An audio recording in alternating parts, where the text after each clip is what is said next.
الحمد لله نحمده ونستعينه ونستغفره ونؤمن به ونتوكل عليه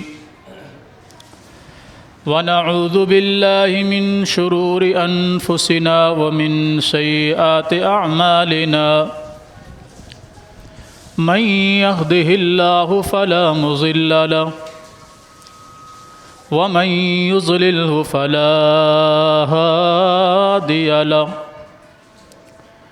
ونشهد أن لا إله إلا الله وحده لا شريك له ونشهد أن محمدًا عبده ورسوله يا أيها الناس اتقوا ربكم الذي خلقكم من نفس واحدة وخلق منها زوجها وبث منهما رجالا كثيرا ونساء واتقوا الله الذي تساءلون به والأرحام إن الله كان عليكم رقيبا يا أيها الذين آمنوا اتقوا الله حق تقاته ولا تموتن إلا وأنتم مسلمون يا أيها الذين آمنوا اتقوا الله وقولوا قولا سديدا يصلح لكم أعمالكم ويغفر لكم ذنوبكم ومن يطع الله ورسوله فقد فاز فوزا عظيما أما بعد فأعوذ بالله السميع العليم من الشيطان الرجيم بسم الله الرحمن الرحيم إن الذين يحبون أن تشيع الفاحشة في الذين آمنوا لهم عذاب أليم في الدنيا والآخرة والله يعلم وأنتم لا تعلمون اللهم صل على محمد وعلى آل محمد كما صليت على إبراهيم وعلى آل إبراهيم إنك حميد مجيد اللهم بارك على محمد وعلى آل محمد كما باركت على إبراهيم وعلى آل إبراهيم إنك حميد مجيد رب اشرح لي صدري ويسر لي أمري واحلل عقدة من لساني يفقه قولي رب زدني علما اللهم انفعنا بما علمتنا وعلمنا ما ينفعنا وزدنا علما سبحانك لا علم لنا إلا ما علمتنا إنك أنت العليم الحكيم ہر قسم کی حمد و ثنا اللہ جل جلالہ کے لیے، بے شمار بے حد و حساب درود و سلام ہوں امام الانبیاء سید الانبیاء جناب محمد الرسول اللہ صلی اللہ علیہ وآلہ وصحبہ وسلم کے ذات گرامی پر۔ یہ ملک جس کی بنیاد اسلام کی اساس پر رکھی گئی، کلمہ طیبہ کی بنیاد پر رکھی گئی، بدقسمتی سے اسلام کے نام پر یہ بننے والا ملک کبھی اسلام کی روشنیوں کو نہیں دیکھ پایا۔ شروع سے لے کے آج تک ہمیشہ سے لوگ دھوکہ کرتے آئے ہیں اور آگے بھی ان کی نسلوں میں دھوکے کے علاوہ کچھ نظر نہیں آ رہا۔ دنیا میں یہ دوسری ریاست ہے جو اسلام کے نام پر معرض وجود میں آئی۔ پہلی ریاست مدینہ ہے، جسے رسول اللہ صلی اللہ علیہ وسلم نے اسلامی ریاست میں شامل کیا اور اس کے لیے امن کی دعا کی کہ اے اللہ، جس طرح مکہ امن والا شہر ہے تو اس یثرب کو، مدینہ کو بھی امن والا شہر بنا دے۔ سب سے پہلے وہاں مسجد تعمیر کی گئی جسے مسجد قباء کہا جاتا ہے، اور پھر وہاں اسلامی قوانین نافذ کیے گئے جو پوری دنیا میں عام ہوئے۔ باقی ممالک عموماً ریاستوں کے اندر شامل ہوتے رہے، لیکن یہ ملک پاکستان، اس کا بھی وجود لا الہ الا اللہ کی بنیاد پر حاصل کیا گیا، جس کا نعرہ یہ تھا کہ پاکستان کا مطلب کیا؟ لا الہ الا اللہ۔ ایک ایسی ریاست جہاں مسلمان آزادی کے ساتھ اسلام پر عمل پیرا ہو سکیں، ایک ایسی ریاست جس کے تمام قوانین اسلام کے مطابق ہوں، ایک ایسی ریاست کہ جہاں ہر جرم کا خاتمہ کیا جائے گا اسلامی قوانین کی روشنی میں۔ ان تحریکوں کی بنیاد پر یہ ملک معرض وجود میں آیا، مگر بدقسمتی سے ذہنی طور پر غلام اور جسمانی طور پر غلام ہمیشہ اس ملک کے حصے میں رہے، جہاں اسلام کا شرعام مذاق اڑایا جاتا ہے، اسلامی قوانین کا شرعام مذاق اڑایا جاتا ہے،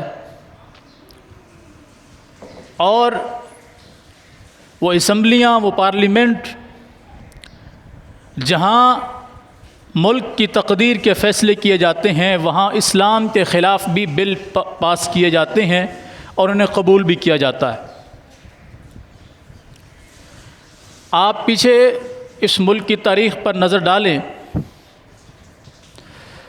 تو ہمیشہ سے جو بل پاس ہوا وہ اسلامی قوانین کے خلاف ہی رہا۔ وہ کس دباؤ کی بنیاد پر پاس ہوا، کس کے ایجنڈے پر پاس ہوا، وہ ساری چیزیں اپنی جگہ پر۔ اس بل کو پہلے پاس کیا جاتا ہے، پھر اس پر بحث کی جاتی ہے۔ ایک چیز کو آپ پاس کر چکے ہیں، اب اس پر بحث کا کیا فائدہ؟ وہ صرف اور صرف یہ بتانے کی کوشش کی جاتی ہے کہ جی ہم پر دباؤ تھا اور ہم نے اس وجہ سے یہ کام کیا۔ اسی تناظر میں آپ دیکھیں کہ اس ملک کے اندر بڑھتی ہوئی بے حیائی، فحاشی کی سب سے بڑی وجہ یہی ہے کہ ایسے ایسے قوانین اس ملک میں پاس کیے گئے جو 100% اسلام سے متصادم تھے۔ ان میں سے ایک بل 2018 میں پاس ہوا ٹرانسجنڈر کے نام سے، جس کا مقصد تو یہ تھا کہ اس ملک میں رہنے والی تیسری مخلوق،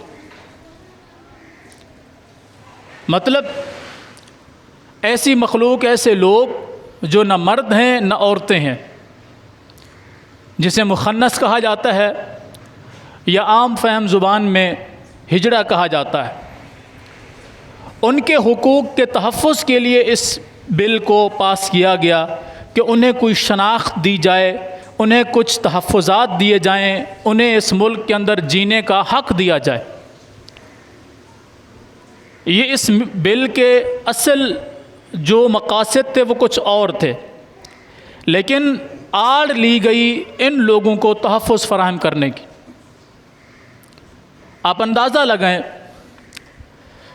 نادرا کی رپورٹ کے مطابق اس وقت ملک پاکستان میں اب تک ٹوٹل 10,600 کے قریب رجسٹرڈ لوگ ہیں جو نہ عورتیں ہیں نہ مرد ہیں، یعنی وہ صرف ہجڑے ہیں۔ یہ نادرہ کی رپورٹ ہے، باقی ممکن ہے اس سے زیادہ بھی تعداد ہو سکتی ہے۔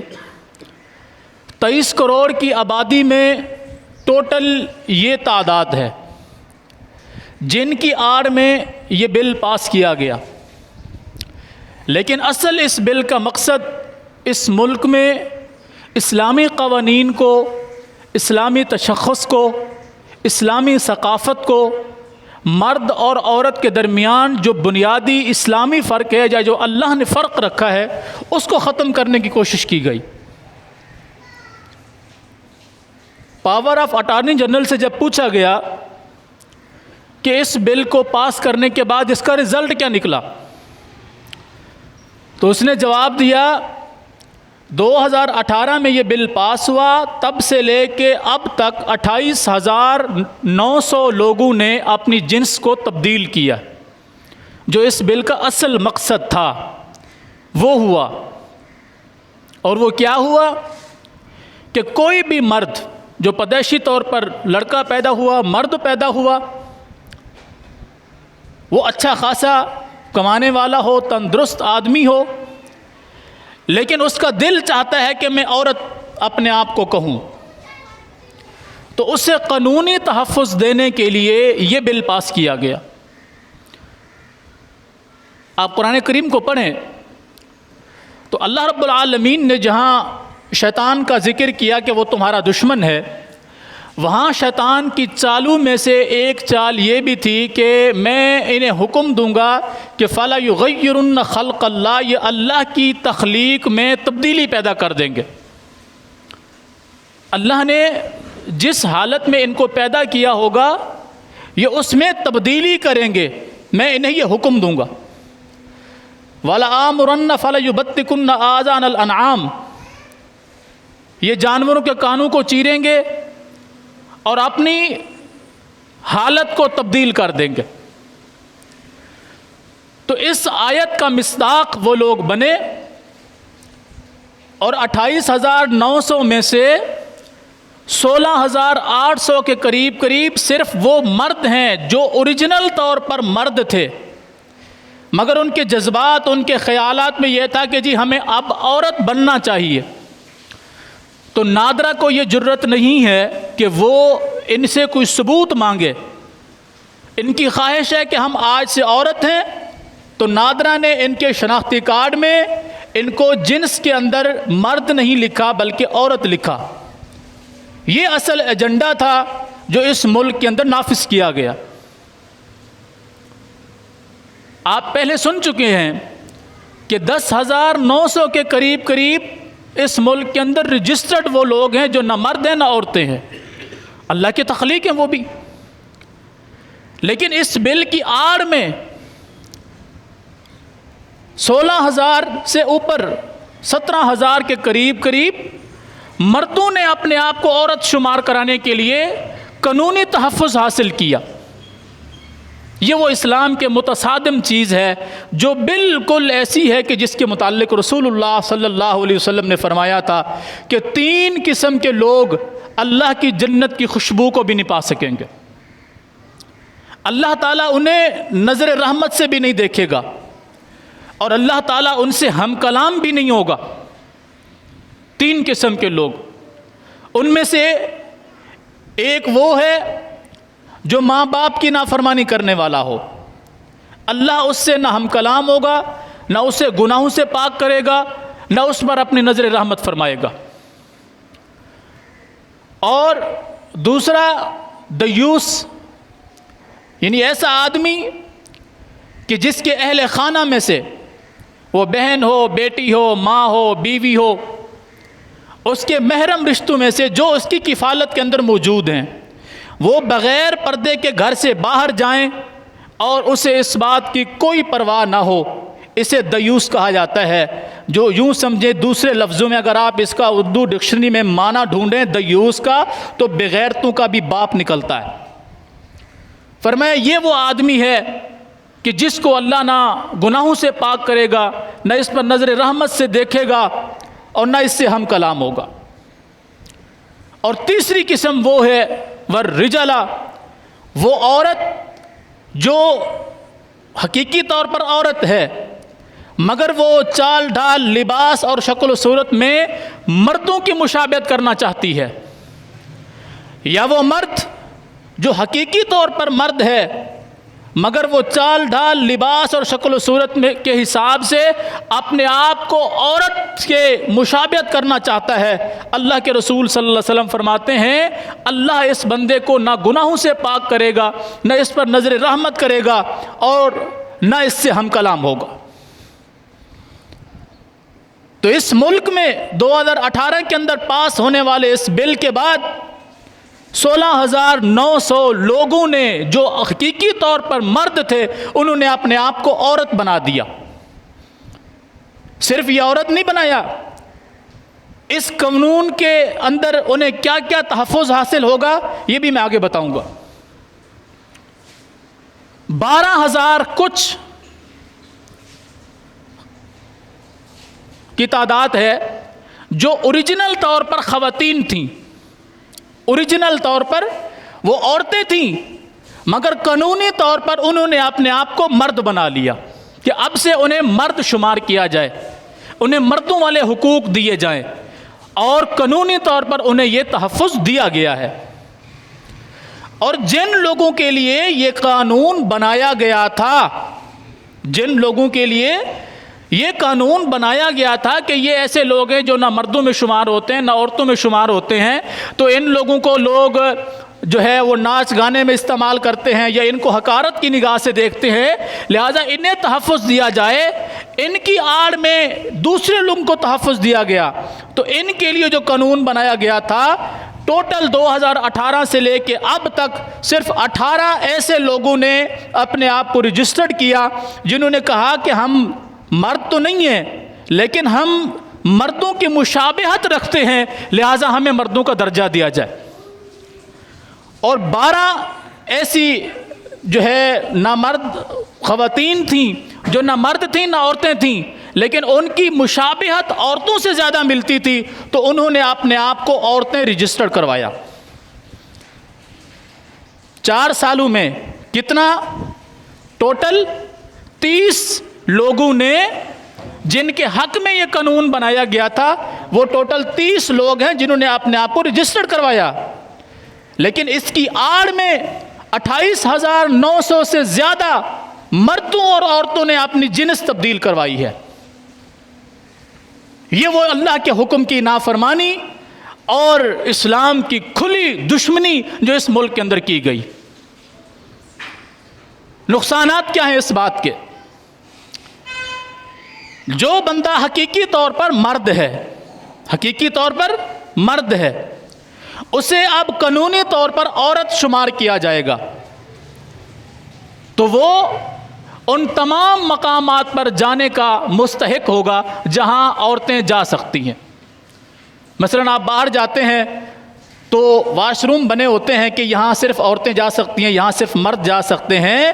وہ مرد جو حقیقی طور پہ مرد تھا اب قانونی طور پر وہ عورت ہے، وہ عورتوں کے واش روم میں جا سکتا ہے، عورتوں کے سوئمنگ پول میں جا سکتا ہے، عورتوں کی مجلسوں میں جا سکتا ہے۔ اس سے کوئی عورت یہ نہیں کہے گی بھی تم مرد ہو، جیسے وہ ہے ویسے ہی اب یہ ہوگا۔ یہ اسلام کی سب سے بڑی دشمنی کی گئی۔ پھر وراثت میں البتہ یہ مرد تھا، اس کو 2 حصے ملنے تھے، اب اس کو 1 حصہ ملے گا۔ کیوں؟ کیونکہ یہ عورت ہے۔ اللہ نے اس کو وراثت میں کتنے حصے دیے تھے؟ للذکر مثل حظ الانثیین، مرد کو 2 حصے دیے جائیں گے، ایک مرد کو 2 عورتوں کے مقابلے میں اس کو ڈبل حصہ ملے گا، یعنی عورت کو 1 حصہ ملتا ہے تو 2 عورتوں کے 2 حصے ہو گئے، جتنا 2 عورتوں کو وراثت میں حصہ ملے گا اتنا 1 مرد کو ملے گا۔ لیکن چونکہ اس نے اپنی جنس تبدیل کر لی، اب یہ وراثت میں سے 1 حصہ لے گا قانونی طور پر۔ شرعی طور پر تو اس کو اللہ نے جو دیا تھا وہ تو اس پر تو یہ راضی نہیں ہوا، صرف اپنی دنیا کی خواہش کو پورا کرنے کے لیے اس نے اللہ کے حکم کی نافرمانی کی تو اللہ کے عطا کردہ حق سے بھی محروم ہوا اور اللہ کے عذاب کا بھی مستحق بنا۔ دوسرا جو اس سے بھی بڑا جرم ہے وہ یہ ہے کہ اب چونکہ یہ عورت ہے، قانونی طور پر اب چونکہ یہ عورت ہے، لہٰذا یہ کسی بھی مرد سے شادی کر سکتی ہے۔ کیا سمجھتے ہیں آپ اس بات کو؟ یہ مرد تھا لیکن اب قانونی طور پر یہ کیا بن گئی؟ عورت۔ اب اسے حق حاصل ہے، یہ کسی بھی مرد سے شادی کر سکتی ہے۔ یعنی قوم لوط کی بیماری اس امت کے اوپر مسلط کی گئی۔ قوم لوط میں کیا بیماری تھی؟ آپ پچھلے جمعے میں سن چکے ہیں کہ مرد کے ساتھ بدفعلی کر کے اپنی تسکین حاصل کرتا تھا۔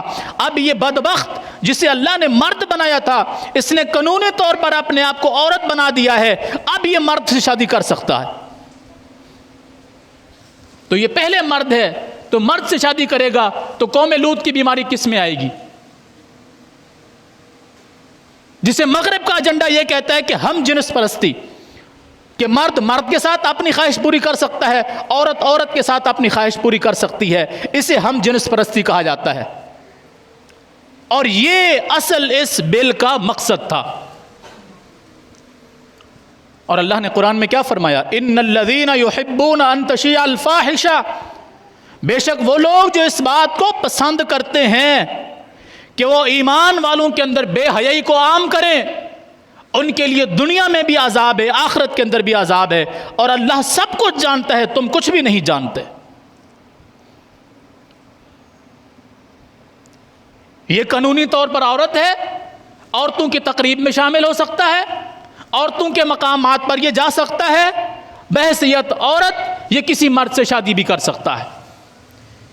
یہ بل آپ کے اس ملک میں پاس ہو چکا ہے اور اس کا رزلٹ یہ نکلا 2018 سے لے کے اب تک 16,900 مردوں نے اپنے آپ کو عورتیں بنا دیا ہے، جنہیں قانونی طور پر یہ تحفظ دیا گیا ہے کہ ان کے تمام ڈاکومنٹس، وہ پاسپورٹ ہو، وہ شناختی کارڈ ہو، وہ تعلیمی معاملات ہوں، تعلیمی سرٹیفکیٹ اسناد ہوں، یا جتنے بھی ان کے ڈاکومنٹس ہیں، ان کے اندر اب اسے عورت کے طور پہ جانا جائے گا۔ اور اس کے مقابلے میں 12,000 کچھ سو خواتین نے جو اوریجنل طور پہ عورتیں تھیں، انہوں نے اپنے آپ کو مرد بنایا۔ قانونی طور پر اب سے وہ مرد جانی جائیں گی، انہیں بھی وہی تحفظ حاصل ہے۔ جس طرح مرد بحیثیت اب عورت ہے، وہ عورتوں کی تمام مقامات پر جا سکتا ہے، ان کی تمام چیزیں استعمال کر سکتا ہے، اسی طرح یہ عورت اب چونکہ مرد ہے تو لہٰذا یہ مردوں والے سارے کام کر سکتی ہے۔ اب عورت کو اسلام نے وراثت میں سے کتنا حصہ دیا تھا؟ 1۔ لیکن اب چونکہ یہ قانونی طور پر مرد ہے تو لہٰذا یہ ڈبل حصہ حاصل کرے گی۔ قانونی طور پر اب یہ کتنا حصہ حاصل کرے گی وراثت میں سے؟ 2 حصے، کیونکہ یہ مرد ہے۔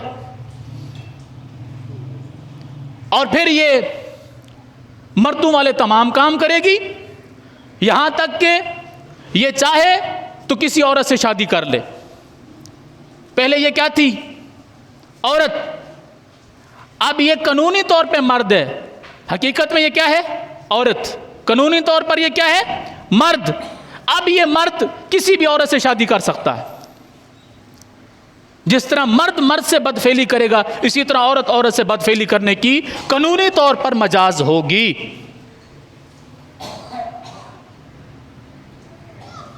ایمانداری سے بتائیں، آپ کو اس کے قانون کے بارے میں معلوم تھا؟ پچھلے 2 ہفتوں سے قومی اسمبلی کے اندر اس پر بحث چل رہی ہے کہ بھائی یہ قانون جن لوگوں کے لیے بنایا تھا انہی تک محدود رکھیں، ان کو تو اس سے کوئی فائدہ نہیں ہوا۔ البتہ 29,000 کے قریب مردوں نے اور عورتوں نے اپنی جنس کو تبدیل کر کے اللہ اور اس کے رسول کے حکم کی نافرمانی کی ہے، لیکن کوئی پرواہ نہیں ہے۔ اب یہ کیس وفاقی شرعی عدالت میں زیر بحث ہے۔ کب؟ جب 29,000 کے قریب مردوں نے اور عورتوں نے اپنی جنسوں کو تبدیل کر کے، مردوں نے اپنے آپ کو عورتیں اور عورتوں نے اپنے آپ کو مرد بنا لیا، تب یہ قانون وفاقی شرعی عدالت میں پیش ہوا۔ تو اللہ کا عذاب کیسے نہ آئے اس ملک پر؟ پچھلے جمعے میں آپ سن چکے ہیں کہ قوم لوط کو اللہ نے کیا عذاب دیا۔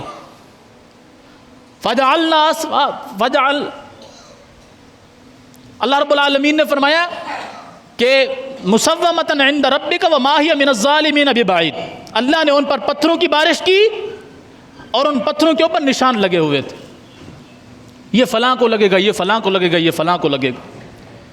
وہی کام آپ کے اس ملک میں قانون کی چھتری کے نیچے ہو رہا ہے، تو آپ بتائیں اللہ کا عذاب کیسے نہ آئے؟ تو بحیثیت مسلمان ہم سب کا یہ فرض بنتا ہے کہ ہم اس قانون کے خلاف آواز اٹھائیں کہ اللہ اور اس کے رسول کے احکامات کی دھجیاں نہ اڑاؤ، اللہ اور اس کے رسول کے احکامات کے ساتھ بغاوت نہ کرو۔ یہ 4 دن کی زندگی ہے، اس 4 دن کی زندگی کے بعد موت ہے، جس کا ایک بھیانک تصور ہے، اور اس کے بعد ایک لمبا پروسیجر ہے قیامت تک کا۔ پھر قیامت کے بعد کی جو زندگی ہے اس میں اللہ کو کیا جواب دیں گے؟ 4 دن کی زندگی کے لیے ہم اللہ کے حکم کو بھی پامال کر رہے ہیں، محمد الرسول اللہ صلی اللہ علیہ وسلم کے حکم کو بھی پامال کر رہے ہیں۔ فَلَا يُغَيِّرُنَّ خَلْقَ اللَّهِ، کہ میں انہیں حکم دوں گا یہ اللہ کی تخلیق کے اندر تبدیلی کریں گے۔ اللہ نے انہیں مرد بنایا، لیکن یہ کہتے ہیں کہ چونکہ ہمارے جذبات ہیں، ہمارے احساسات ہیں کہ ہم عورتیں ہیں، لہٰذا ہمیں عورتیں مانا جائے۔ قانون کہتا ہے ٹھیک ہے آج سے تم عورت ہو۔ اللہ نے انہیں عورت بنایا ہے، لیکن ان کے احساسات اور جذبات یہ کہتے ہیں کہ آج سے ہمیں مرد کہا جائے۔ قانون کہتا ہے ٹھیک ہے تم آج سے مرد ہو۔ اور اللہ کی نافرمانی کیا ہوگی؟ اور میں نے رسول اللہ صلی اللہ علیہ وسلم کی وہ حدیث آپ کو سنائی ہے جس میں اللہ کے رسول صلی اللہ علیہ وسلم نے فرمایا کہ وہ مرد جو عورتوں کی مشابہت کرتا ہے یا وہ عورت جو مردوں کی مشابہت کرتی ہے، ایک تو اس پر اللہ کی لعنت ہے، نمبر 2 اللہ اس پر نظر رحمت بھی نہیں کرے گا، نمبر 3 اللہ ان سے ہم کلام بھی نہیں ہوگا، نمبر 4 اللہ انہیں گناہوں سے پاک بھی نہیں کرے گا۔ یہ اتنے بدبخت ہیں کہ جنت کی خوشبو کو بھی نہیں پا سکیں گے، جبکہ جنت کی خوشبو کئی میل کی مسافت پر محسوس ہو رہی ہوگی۔ اور پھر جس ملک میں اللہ کے اور اس کے رسول صلی اللہ علیہ وسلم کے فرامین کی اتنی نافرمانی کی جاتی ہو، آپ کیا سمجھتے ہیں اس ملک پر اللہ کی رحمت آ سکتی ہے؟ یہ عذاب، یہ پریشانیاں کیوں آتی ہیں؟ اللہ رب العالمین نے فرمایا وَإِن مِّن قَرْيَةٍ إِلَّا نَحْنُ مُهْلِكُوهَا، بہت ساری بستیاں ایسی ہیں جنہیں ہم نے تباہ کر دیا۔ کیوں؟ کیونکہ اس بستیوں کے رہنے والے ظالم لوگ تھے۔ وہاں ظالم سے مراد صرف یہ نہیں ہے کہ وہ کسی کو قتل کرتے تھے، کوئی چوری کر لیتے تھے، نہیں، ہر وہ بندہ ظالم کے زمرے میں آتا ہے جو اللہ کی بات کو نہ مانے یا محمد الرسول اللہ صلی اللہ علیہ وسلم کی بات کو نہ مانے۔ اور پھر اللہ نے یہ بھی فرمایا ان اللہ لا یظلم الناس شیئا، اللہ تعالیٰ کسی پر ظلم نہیں کرتا، لوگ خود اپنے اوپر ظلم کرتے ہیں۔ وما ہی من الظالمین ببعید، اللہ کا یہ عذاب ظالموں سے دور نہیں ہے، یہ اللہ کا فیصلہ ہے۔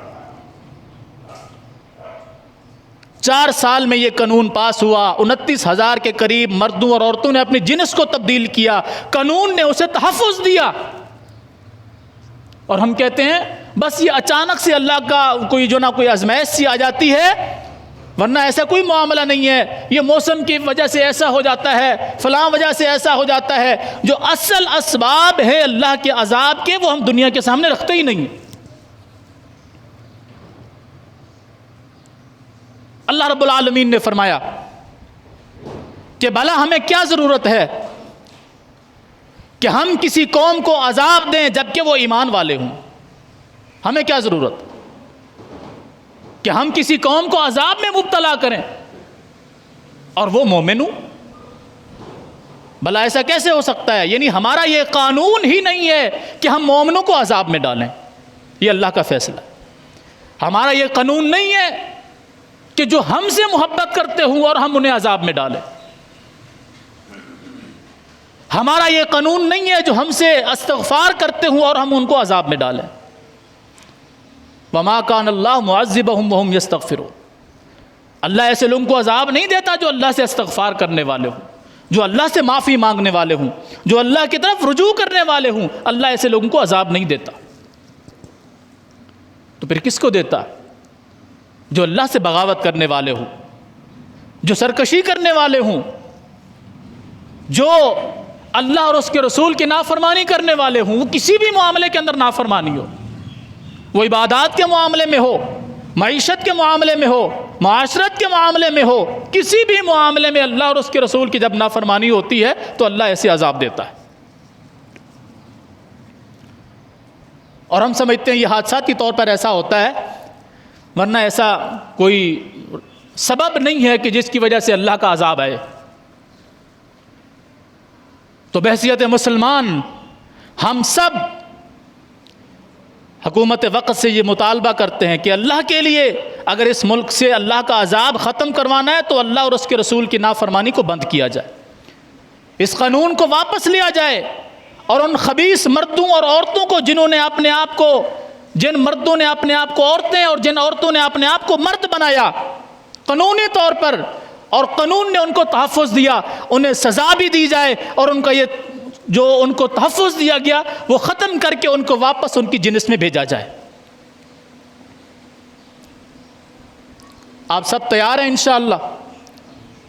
نبی علیہ الصلوۃ والسلام نے فرمایا من رأى منکم منکرا فلیغیرہ بیدی, تم میں سے جو بندہ برائی دیکھے اسے اپنے ہاتھ سے روکے. فإن لم یستطع فبلسانہ, اگر ہاتھ سے روکنے کی اس میں طاقت نہ ہو تو زبان سے اس کو برا جانے.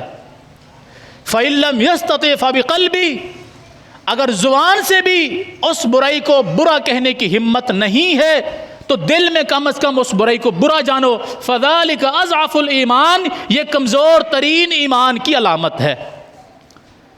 اگر ہمارے پاس ہاتھ سے روکنے کی طاقت نہیں ہے, چونکہ اختیارات ہمارے ہاتھ میں نہیں ہیں, تو ہم زبان تو استعمال کر سکتے ہیں کہ نہیں کر سکتے؟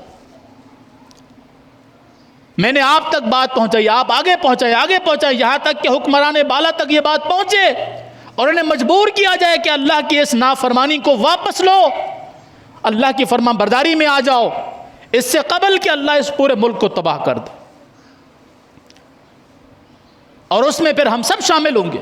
اس کی وجہ نبی علیہ الصلوۃ والسلام نے فرمایا بنی اسرائیل کے اندر 3 قسم کے گروہ تھے, 3 قسم کے گروہ. یہ آخری بات میں کر رہا ہوں. ان میں سے ایک گروہ وہ تھا جو اللہ کی عبادت کرتا تھا, اسے کوئی سروکار نہیں تھا. کون کیا کر رہا ہے کیا نہیں کر رہا کوئی سروکار نہیں تھا. جسے آج ہمارے معاشرے میں کہا جاتا ہے کہ اپنا کام چھوڑو نہیں, دوسرے کو چھیڑو نہیں. اپنا کام چھوڑو نہیں اور دوسرے کو چھیڑو نہیں, یہی ڈائیلاگ ان کے اندر بھی تھا کہ بھئی ہم تو اللہ کی عبادت کرنے والے ہیں نا, کھڈے میں جائیں ہمیں کیا تعلق ہے, گناہ کر رہے ہیں تو خود بھگتیں گے. وہ خود اللہ کی عبادت بھی کرتے تھے, ذکر و اذکار بھی کرتے تھے, یعنی اللہ کی ساری ظاہری طور پر فرما برداری کرتے تھے, لیکن ان کے سامنے جو برائی ہو رہی ہوتی تھی اس کو وہ منع نہیں کرتے تھے کہ ہمارا ان سے کیا سروکار ہے, یہ جانے اور ان کا رب جانے. دوسرا گروہ وہ تھا جو برائی کرتا تھا, جس کو نیکی کی کوئی ضرورت نہیں تھی, جو ان کے دل میں آتا تھا وہ کرتا تھا. تیسرا گروہ وہ تھا جو اللہ کی عبادت کرتا تھا, برائی نہیں کرتا تھا, لیکن برائی کرنے والوں کو منع کرتا تھا. پہلا گروہ کون تھا؟ جو اللہ کی نافرمانی نہیں کرتا, لیکن اللہ کی نافرمانی کرنے والوں کو نافرمانی سے منع بھی نہیں کرتا. دوسرا گروہ وہ ہے جو اللہ کی نافرمانی کرتا ہے. تیسرا گروہ وہ ہے جو اللہ کی نافرمانی تو نہیں کرتا, لیکن اللہ کی نافرمانی کرنے والوں کو اللہ کی نافرمانی سے روکتا ہے. تو نبی علیہ السلام نے فرمایا یہ گروہ اللہ کے عذاب سے بچ گیا, باقی دونوں گروہوں کو اللہ نے عذاب کے اندر مبتلا کر دیا. ان میں وہ گناہگار بھی تھے اور وہ حاجی نمازی بھی تھے کہ جنہیں کوئی سروکار نہیں تھا. بھائی تمہارا مسئلہ نہیں ہے تم اپنی نماز پڑھو، اپنا روزہ رکھو، اپنے قرآن کی تلاوت کرو، اپنے گھر تک رہو، اپنی مسجد محلے تک رہو، تمہارا کیا تعلق ہے ان چیزوں سے؟ یہ گروہ اللہ کے عذاب میں شامل ہوا. کیوں؟ کیونکہ یہ خود اپنے آپ کو گناہوں سے بچائے ہوئے تھا، لیکن ان کے سامنے اللہ کی بغاوت ہو رہی ہوتی تھی، ان کو منع نہیں کرتے تھے. نبی علیہ السلام نے فرمایا سب سے پہلے اس گروہ کو اللہ نے عذاب میں ڈالا، پھر ان لوگوں کو ڈالا جو گناہ کرتے تھے، اور ان کو اللہ نے بچا لیا جو گناہ بھی نہیں کرتے تھے لیکن گناہ کرنے والوں کو منع کرتے تھے. تو اللہ نے ہمیں جو امت بنایا ہے نا، کون سی امت؟ کنتم امتن خیرن، کنتم امتن، کنتم خیر امت اخرجت للناس، تم بہترین امت ہو، تم بہترین امت ہو. کیوں؟ تم لوگوں کی طرف بھیجے گئے ہو، تأمرون بالمعروف وتنہون عن المنکر، تم اللہ کے احکامات پر عمل کرتے ہو، اس کی نافرمانی سے منع کرتے ہو. اللہ نے تو ہمیں ایسی امت بنایا تھا. کنتم خیر امت، تم بہترین امت ہو. کیوں؟ تمہاری صفت کیا ہے؟ صفت یہ ہے کہ تأمرون بالمعروف، تم اللہ کے احکامات پر عمل کرتے ہو، وتنہون عن المنکر، اور تم اللہ کی نافرمانی سے لوگوں کو روکتے ہو. تو ہمیں یہ امت بننا چاہیے کہ نہیں بننا چاہیے کہ ہم اللہ کے احکامات پر عمل کرنے والے ہوں اور اللہ کی نافرمانی سے لوگوں کو منع کرنے والے ہوں. اور تیسری صفت اللہ نے بیان کی، وَتُؤْمِنُونَ بِاللَّهِ، تم اللہ پر ایمان رکھتے ہو. تو اگر ہمارا اللہ پر ایمان ہے اور ہم چاہتے ہیں کہ ہم اس امت کے بہترین لوگ ہوں جو اللہ نے ہمیں کہا ہے کہ تم بہترین لوگ ہو، تو اللہ نے 3 صفتیں بیان کی ہیں. پہلی صفت یہ ہے کہ اللہ کے احکامات پر عمل کرنا.